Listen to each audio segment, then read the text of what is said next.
Let's have a look at network standards. A network standard defines the rules for data communication. For example, it defines technical details of the standard, including specifications, cables, and protocols.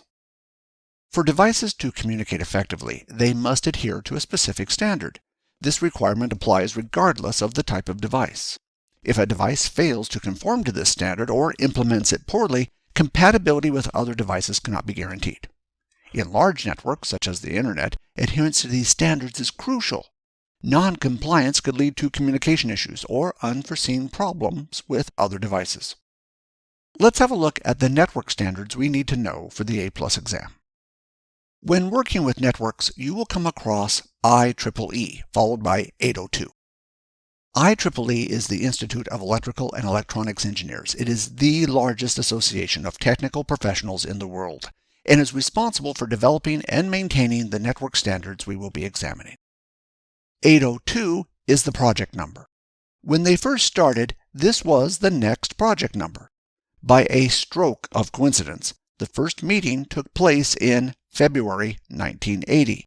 Thus, some people have come to the conclusion that 802 was named after the year and month of the first meeting. However, this is not true. It is just a coincidence.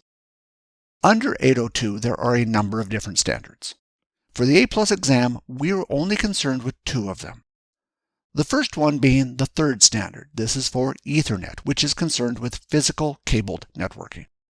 If you have not guessed it already, the second standard is wireless and is standard number 11. These standards keep being updated and added to. Let's have a closer look. When using Ethernet, the standards are written using a designated, easy-to-understand format. This is divided into a prefix, middle part, and suffix. The prefix defines the speed which is written in megabytes or gigabytes. The middle part for the A+ exam is always base. Different standards will use a different convention, but unless you go on to do more studying on networking, for example, Network Plus, you won't need to worry about it. In the case of Ethernet, base stands for baseband. Ethernet is essentially baseband, unless it is run over a digital subscriber service like ADSL or DSL. The last part is the suffix.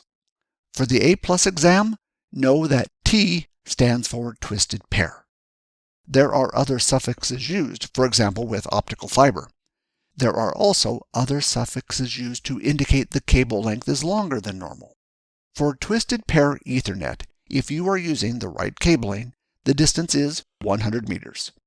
If you get beyond 10 gigabit speeds, the distance decreases and you need to use other media like fiber optic if you want to go longer distances. The standards listed for A+ for Ethernet are 100, 1000, and 10 gigabit. So make sure you know these.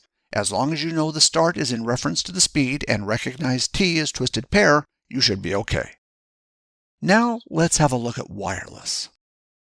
Later in the course, I will look at wireless in a lot more detail.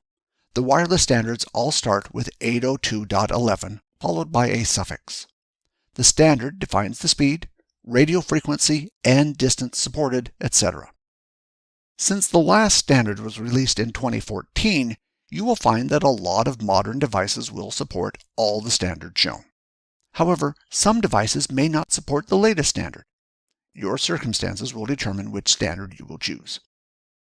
For a lot of different reasons, you may need to choose a particular standard, but to understand which standard you should be using, I will leave that to another video. This concludes this video on network standards. We have a lot more videos on networking coming up for the A+ exam. I hope to see you in those videos. Until the next video, I would like to thank you for watching.